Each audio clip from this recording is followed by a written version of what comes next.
You're listening to KFI AM 640 on demand. Tony Sorrentino, our tech director tonight. Eileen Gonzalez in the newsroom. Producer Kayla, far and away. B-Team, assemble! Yep. That was just the sound of one man clapping.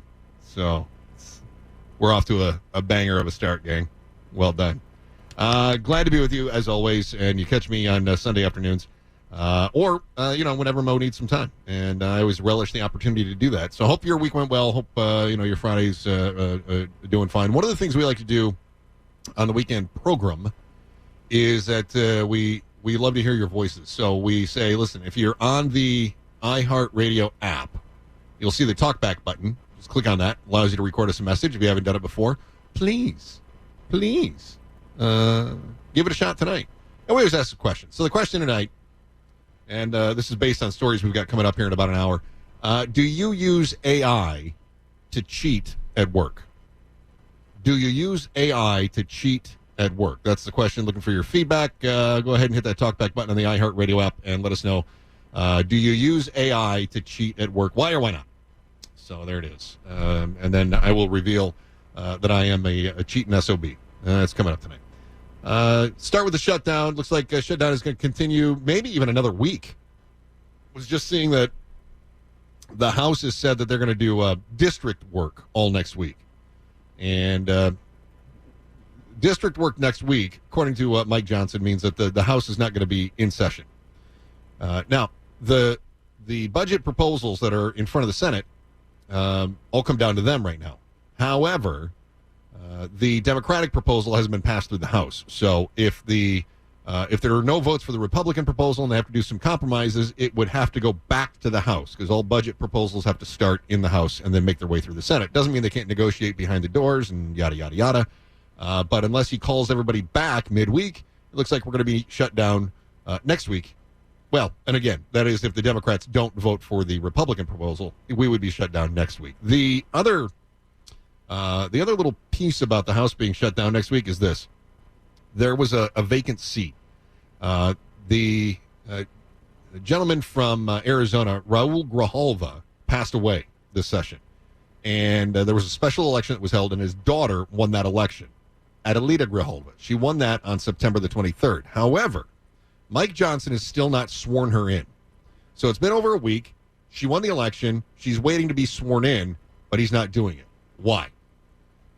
Well, the reason is, by all accounts, Adelita Grijalva says that she would vote in favor of bypassing the Speaker's wishes and voting on behalf of releasing Epstein files. They are one vote short of being able to trigger that floor vote to release the Epstein files. So the way it works is that the Speaker can basically decide what comes to the floor for a vote unless they have a majority of people who say, no, we want to vote on this. And then the majority of the House can overrule, I guess, the Speaker.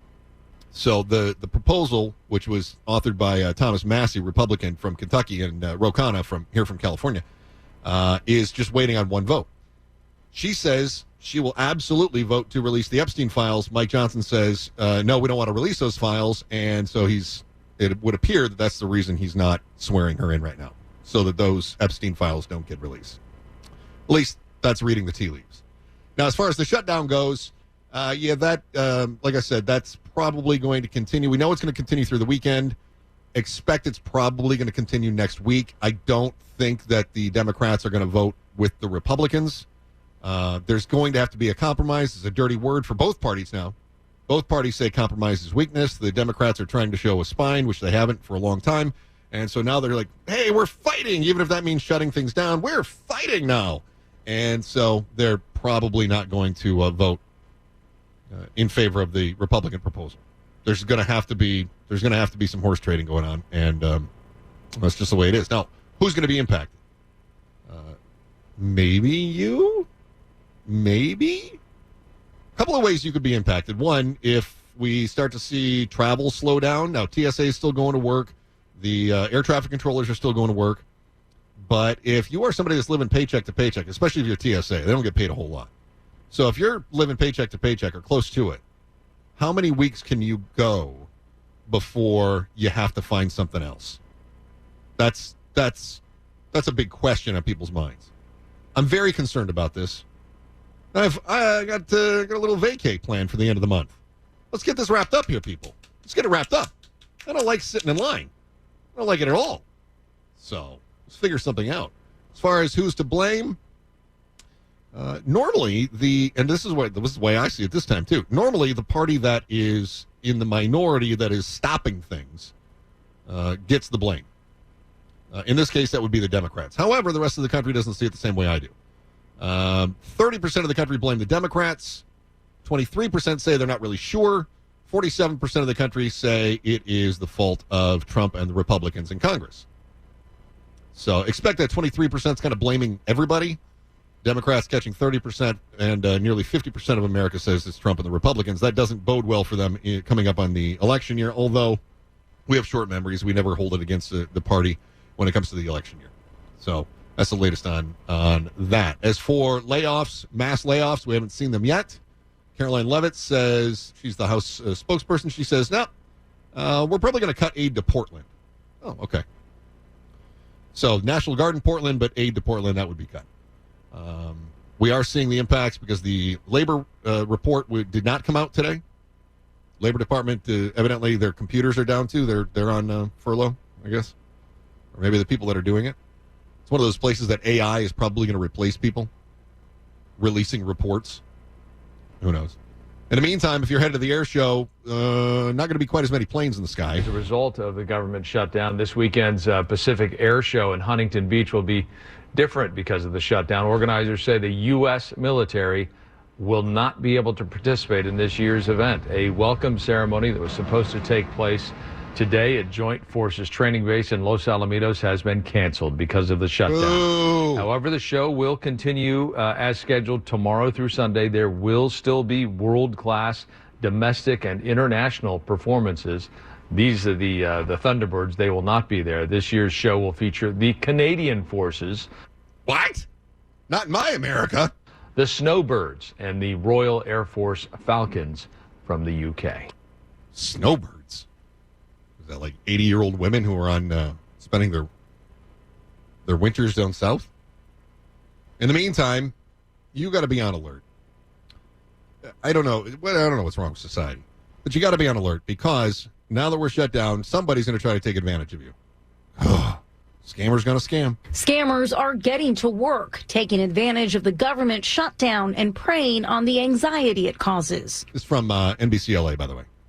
Hackers are opportunists. What they're going to do is they're going to say, okay, we see this government shutdown. There's no legitimate government organization that might be reaching out. So how about we do that? We're going to capitalize on that fear. Among the top scams, according to security companies, are threats to take away your government benefits unless you hand over data, offers for money to those worried about government funds like Social Security during the shutdown, and fake job offers. To avoid... What? Fake job offers? You mean I might get a text offering me a great job that I can just work from home 30 hours a week and make $8,000 a month?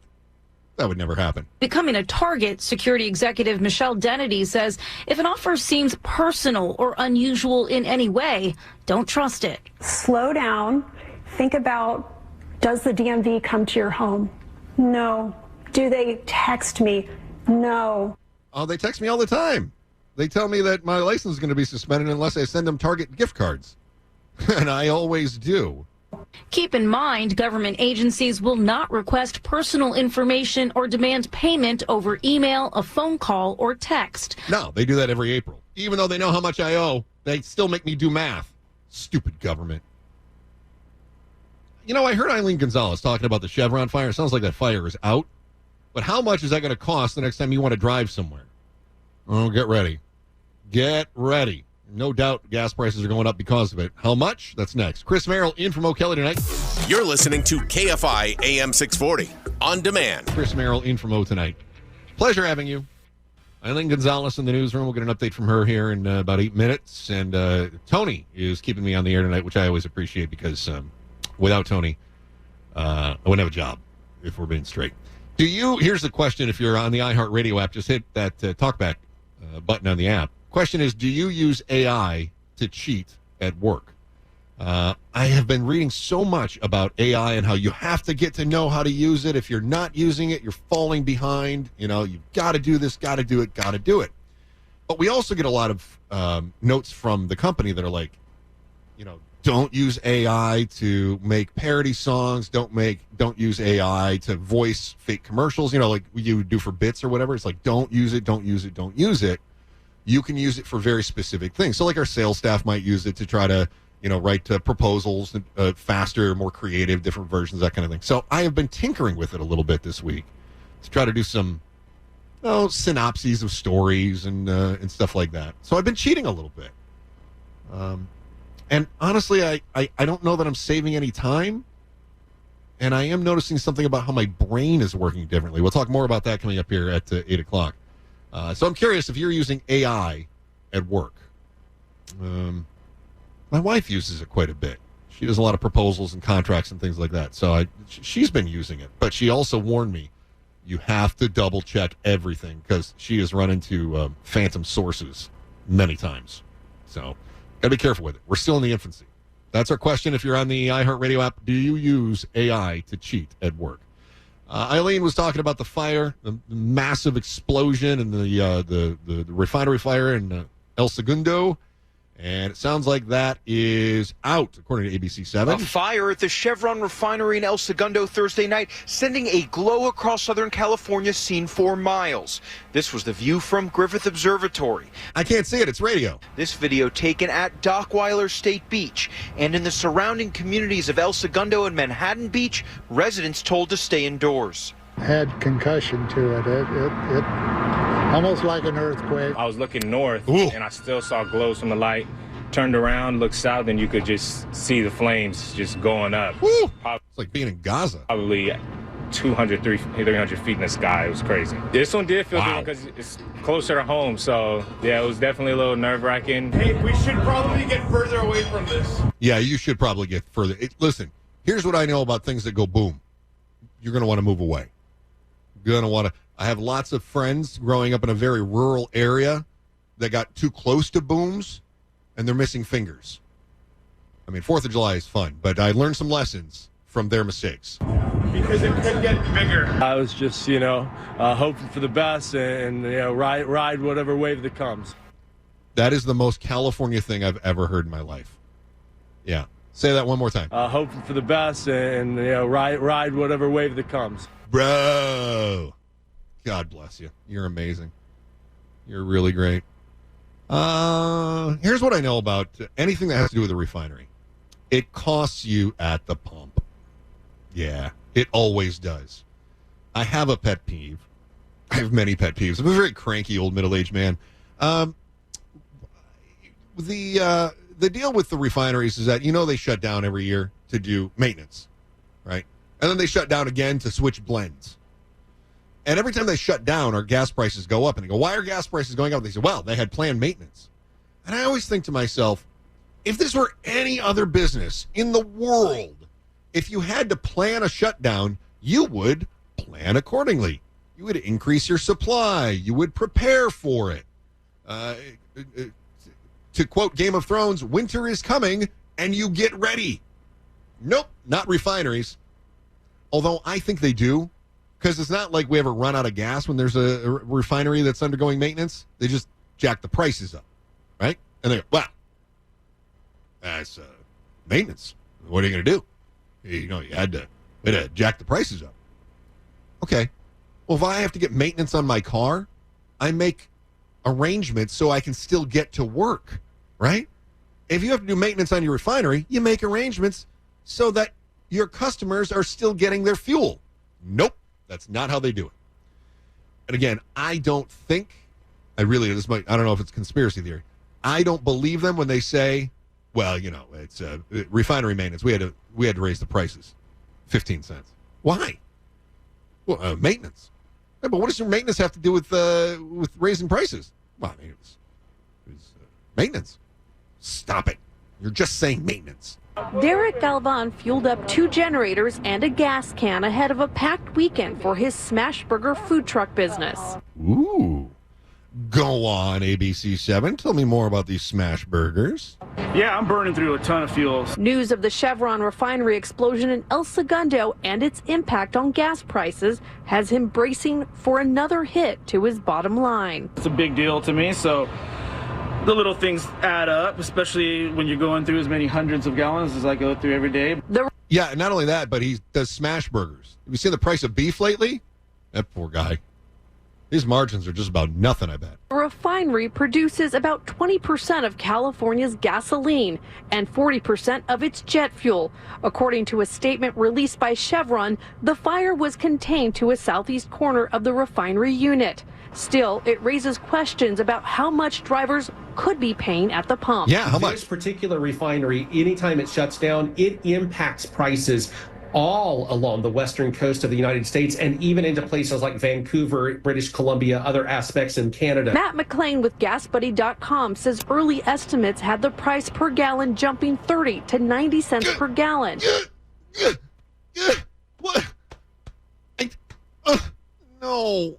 But McLean says the damage to the refinery looked limited and the spike won't be nearly as steep. Oh, that's as good. long as the initial reports of the extent of the damage remains, it's actually a very positive thing for gasoline consumers. The impact is expected to be reduced back to just a nickel to 15 cents a gallon rise at this point at the local pump. That sounds a whole lot better to me. That's understandable. Of course, you know what they're going to do. Chevron's going to say, well, we had to rebuild and then we had to do maintenance on it. So let's do that 90-cent increase. Holy cow, we set record profits. Weirdest thing. Yeah, the refinery burned down and we had record profits. Who could have seen that coming? I could. Greedy turds. All right. Here's what's happening. Your college may become a whole lot more MAGA. You're going to find out why next. You're listening to KFI AM 640 on demand.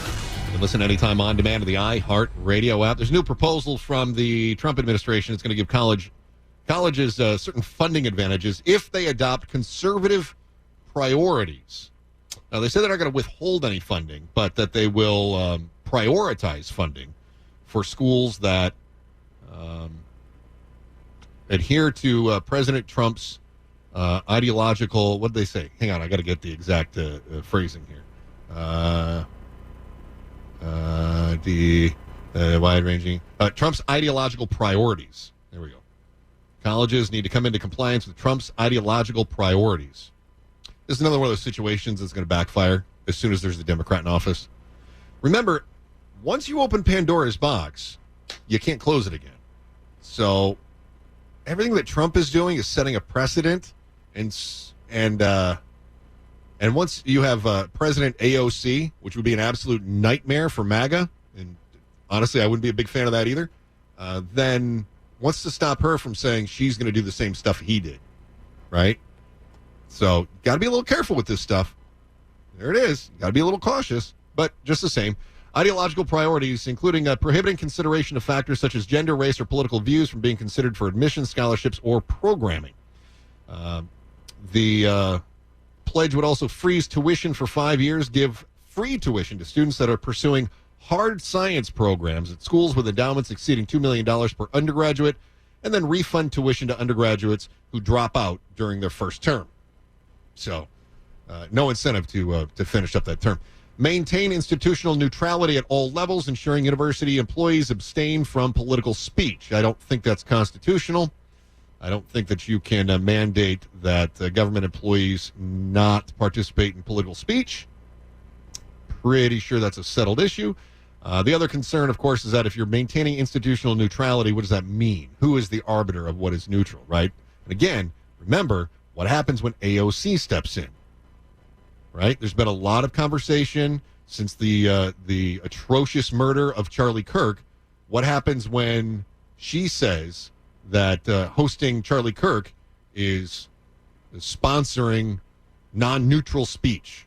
Or somebody, from not Charlie, obviously passed, but Talking Points USA, say his wife Erica, right? You got to be careful with this stuff.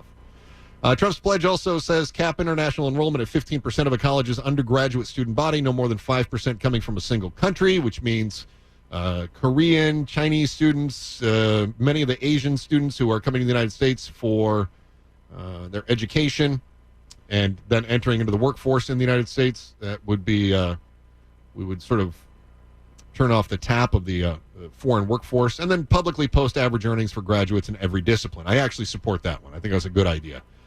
If you get into this, how much can you expect to make? That seems very reasonable. Governor Newsom is responding, though, and he says, no. Specifically, Newsom is now threatening California schools. Another political... This is from KCAL. Landmine, putting both private and public universities in the hot seat. This is why they pay college presidents the big bucks. This is a very difficult decision. The Trump administration... It's about time they earned their keep. ...sending a letter to 9 prestigious colleges, including USC, telling them to change course when it comes to things like deciding college admissions based on gender and race, banning transgender women from competing in sports, allowing for a free exchange of conservative ideas, and limiting the number of international students on campus. The president says if schools sign his compact, they'll get favorable treatment when it comes to federal funding. Conditions also include not raising tuition on students. It's like giving a bully your lunch money. The bully is not going to stop on today's lunch money. The bully's going to keep coming back and asking for more. Claremont College political professor John Pitney calls the compact concerning. Yeah. Trump is trying to tell private institutions how to run what they do. And again, this is where you have to be extraordinarily cautious, because what happens when you've got a President Newsom who decides he's going to use the same playbook? We already know he's trying to fight fire with his online snark, right? We've already seen Newsom do that. So what happens when you have President Newsom, President AOC, President Youngkid, fill in the blank, whomever it is, right? What happens when you have the next Democrat that says, I'm going to require a loyalty pledge? I'm very concerned that we've hit the point where we're so divided, and of course our primary system is set up in a way that nationwide. Ours is a little bit better here because of the jungle primary, although we're a very blue state. I'm very concerned that we are going to have a more divided nation. And you're going to have, each side is going to start cheering on their tribal leader, Trump, Vance, Trump, Barron Trump in like 20 years. You're going to have, and then again, the Democrats on their side, you're going to have this division. And we're not going to be able to get things back on the rails. And there's no incentive by the politicians to fix the primary system to move toward the center where most of us live. Governor Newsom hitting back, threatening to withhold state funding from schools who comply, saying in part California will not bankroll schools that sell out their students, professors, researchers, and surrender academic freedom. It's like, what side, who do I pick, the federal government or Naomi Cashin is a junior human biology major at USC.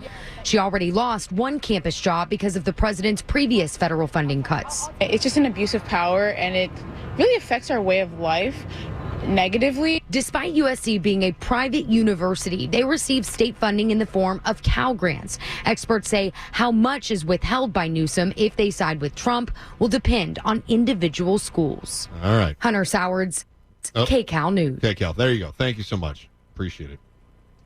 Just be careful. I'm telling you, man, just be careful, because if there's one thing we've seen Congress do is that as soon as one side does it, the other side uses it to their advantage the next time they have power. It's like when the Democrats used the nuclear option to get their appellate court judges approved during the Obama administration, then the Republicans said, okay, well, we're going to do the same thing when it comes to the Supreme Court judges, right? So, and then the Democrats went, wait, you can't do that, right? Well, why can't they do it? You did it, right? So I'm just telling you, this is just got to be cautious. It's the way it's going to work out. The question I asked for the talk back, do you use AI to cheat at work? I got a little story is I did cheat a little bit tonight using AI. I asked AI to summarize some stories for me. Don't worry. I double-checked to make sure it was all legit, that it wasn't adding phantom info in there. But I'll tell you when it happens, all right, so that you're clued in. I'm going to try to pull the wool over your eyes. All right. Do you use AI to cheat at work? From the talkbacks for people that are listening on the iHeartRadio app. It's not Mo. It's not Mo. I wish I could use AI to cheat. I'm a tow truck driver. Oh. But I wish I could use it to cheat. That'd be great. Goodbye. Bye. Yeah, actually, your job is safe. Yeah, your job is pretty safe. All right. How about you? Let me see. Is this going to go? Hi, Chris. This is Mike. Normally, I'm not a conspiracy theorist, but I suspect what has happened is that refinery is not an accident. I think it has to do with... I can't even hear him. All I heard was his dog barking. Did you hear it?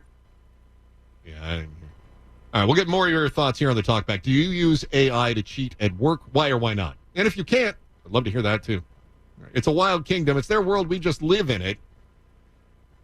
And sometimes the wild kingdom hits the drive-through. We'll tell you where next. You're listening to KFI AM 640 on demand. Chris Merrill, KFI AM 640 in for Mo Kelly. I'll also be back again on Sunday right after the Chargers game. We got the Chargers Sunday afternoon, and then join me starting at 5:30 on Sunday, and as of course, unless there's overtime. And let's hope that the Chargers get things done without overtime. So take care of that. That's Sunday here on KFI. Remember, you can listen anytime on demand to the iHeartRadio app, and I appreciate you being a part of the program. I had a conversation with a colleague this week, and she was upset with me. And she said, "Can I vent for a minute?" I went, "Oh, this will be good." I didn't realize she was going to vent about me. She's 30, I think 30, and I'm going to say she's very ideological. Okay, so she said when Ozzy Osbourne died, every show did something about Ozzy. Everyone talked about Ozzy and how Ozzy affected their lives. And she said, and Ozzy was great, don't get me wrong, but Ozzy also had a lot of demons. I'm kind of paraphrasing, but this is the gist of it. And I went, yeah, okay. And she said, but Jane Goodall died and not a single person talked about it. Wow. I can't say that that's necessarily true, but yeah, largely when Ozzy died, got a lot more attention than Jane Goodall. Yeah, you're right. And then she said, it's because Jane Goodall's a woman. And I went, whoa, whoa, whoa, whoa, whoa. I don't know about that. She could not be convinced otherwise. And, of course, there's no way to prove or disprove it. But I made this point. Ozzy was the king of pop culture, see? So he was on top of the world of rock and roll, and he touched all of us from that standpoint. Jane Goodall did amazing work as a zoologist. That's not rock and roll, right? There seems to be a leader in every field who most of us have heard of, right? Every field has their celebrity. And astrophysicists, you go, okay, Neil deGrasse Tyson. But could you name 5? Probably not. Can you name 5 rock stars? Probably, right? So I said, look, it's pop culture, it's broad awareness versus somebody who is in a less popular field. That's not to say she didn't deserve attention. And she said, okay, I get your point. But then she said this, and this really hit me, and it's why I wanted to make sure I talked about Jane Goodall, who passed away, of course. And that is that she said Jane Goodall inspired women from the 1960s on to get into science fields. She was a trailblazer, and I could not agree more. And I said that's fascinating because that's not something that I considered. I'm a middle-aged white guy, right? So my path was a whole lot different than the path of a woman who wanted to get into sciences in the 1960s. So when she passed away, Netflix employees, I guess, knew that they faced a few very long work days because they would have 48 hours to put the finishing touches on a new show already years in the making. This is from the New York Times. So without much fanfare, today Netflix released the first episode of the show Famous Last Words, a series of late-life interviews with famous people whose contents, including their subjects' identities, are kept closely guarded until after the subject dies.